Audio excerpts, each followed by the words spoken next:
The Sons of Antiquity present The Hot Take Show. Today's episode: Guns. Lots of guns. What's going on, y'all? You probably thought we got arrested in that last episode, but we didn't. We got off on a technicality. We called Saul. You are under arrest. I'd better call Saul. So anyway, we're back in the studio. It's Dan. It's Evan. And you know what? We're back with a bang, with a vengeance. And we're locked and loaded, because today we are celebrating that David Chipman is out.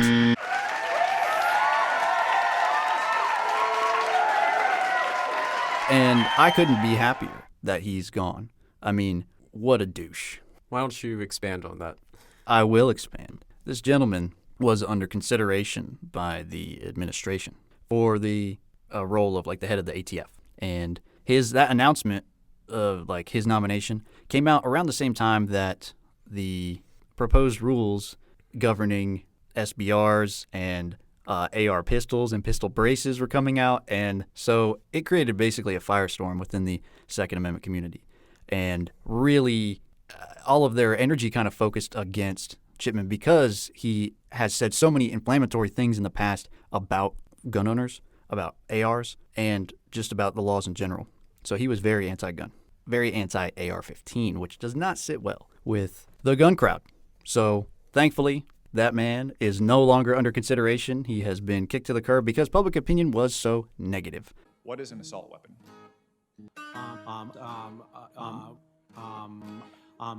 Senator, an assault weapon would be.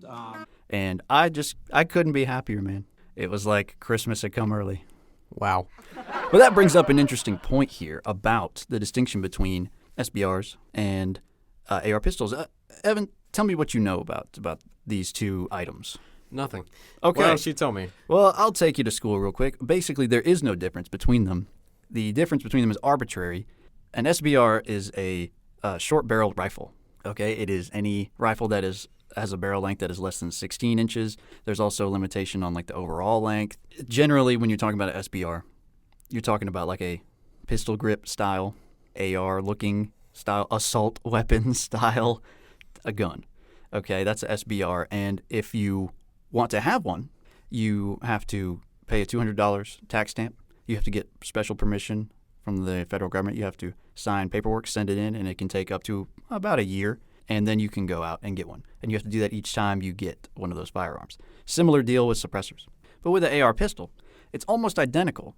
The difference being it's actually like a loophole created by gun manufacturers, I guess you could say, where they just take a SBR basically, and they say you can't put a foregrip on it, and you have to have this special piece of plastic on the back as a quote-unquote arm brace, a stabilizing brace.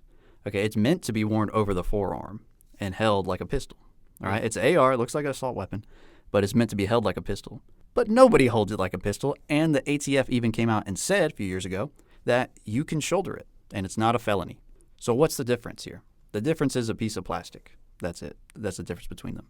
Owning one without permission, that's a felony. And it's ridiculous that they make a distinction between AR pistols and SBRs. They should just all be legal. I want to run through the streets naked with green jello all over my body reading Playboy magazine. Why? Because I suddenly might feel the need to, okay, pal? And that brings me to my third point, which is machine guns. Y'all be sleeping on machine guns, you know what I'm saying? But they need to be legal because there is no reason why not. Tell me a reason why machine guns shouldn't be legal, Evan. Court dismissed! Bring in the dancing lobsters! They could inflict heavy damage very quickly. So can any weapon. So can any firearm. But it's harder to have to press each time to shoot rather than just hold it down. But when you press each time, semi-automatic fire, you're more accurate. Ask any military service member. Ask any combat veteran. They're not out there like Rambo. Let me give you an example here. Now that is peak Hollywood fantasy. And maybe that's a little bit of an extreme example, but I think a lot of people get this idea that a machine gun automatically means more death. It automatically means, oh no, you're going to just multiply the kill factor by 1,000. And that's simply not true. You'll just run out of ammo faster and you'll probably hit less. Hello, darkness, my old friend. Okay, I'm going to ask you a question that's going to trigger you. Sure. So get ready. But, hey, that's What's- what this is about. This is a hot take show. It's all about being triggered. What's the purpose of having a machine gun? And I know you're going to say, This is America, isn't it? Yes? Then I don't have to answer stupid questions while standing on my own property. but what is the purpose of having a machine gun if it's not even effective at what it does?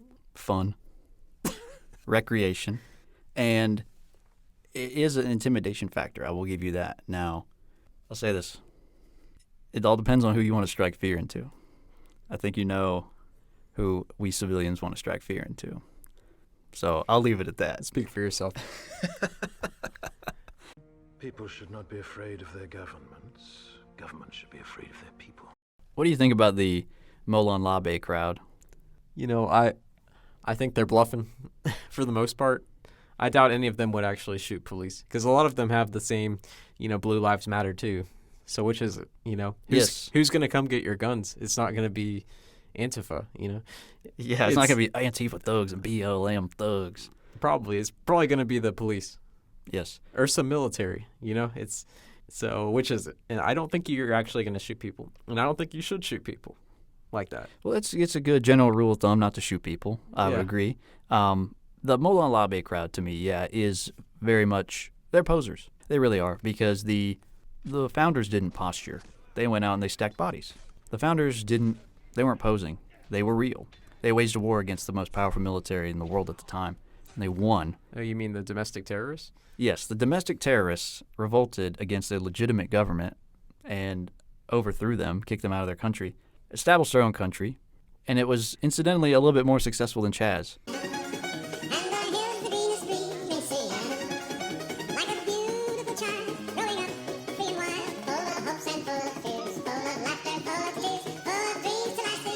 So at least you got that. But they were about that life because that was a different group of people. And they felt that they wanted to make their own destiny, be in control of their own destiny. Comment on this video if you want Daniel and I to have a debate about the American Revolution. Yeah, we've been planning that for a while, and we'll get around to it eventually. But in general, I think the type of people these days who want to put the founders on a pedestal, rightfully so, they forget that the founders actually did something more than just saying something. And a lot of the time in today's world, people just want to posture on social media or in the news. And it doesn't really do anything good. Yeah, I'd have to ask, how bad would it have to get for these people to actually use their weapons in an illegal way? Mm-hmm. Because so many of their rights have already been taken away in generations past, and we just let it happen. As the man said. If fool me, we can't get fooled again. And this is all to say that gun laws don't work, so just stop. Quit while you're ahead. Elaborate. They don't have any noticeable effect on decreasing violence. And if they do, the effect that they have is much smaller than changing other factors. Like if there's a whole bunch of factors that cause violent crime or contribute to violent crime, you can look at all those factors and say, okay, which one contributes the most? Let's eliminate that first, and then you should prioritize based on the ones that are causing the most harm, right, and that are responsible for the greatest amount of the crime increase. But access to firearms rights are so low on that list compared to others that the only legitimate reason that you would want to pass those laws and restrict like AR ownership, for example, or high-capacity magazines and these things, the only reason you would want to do that is not to curb crime, because those things don't curb crime, but they do curb the ability of the populace to revolt against those very laws.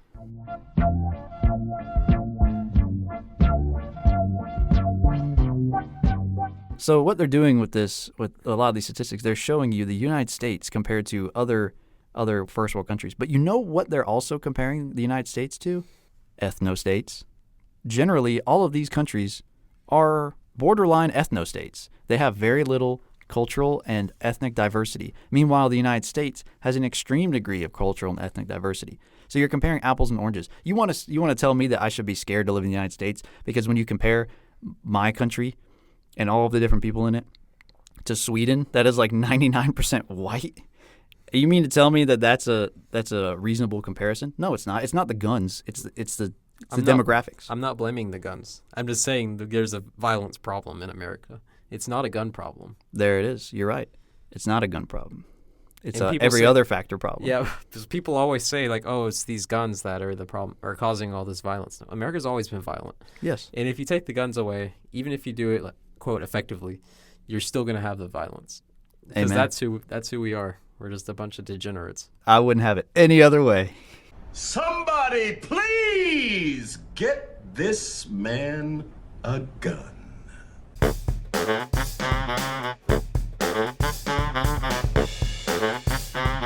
This is the Hot Take Show. What do we need facts for? Huh? We do not need them. No. Irrelevant. They are not necessary in this studio. They are not welcome here.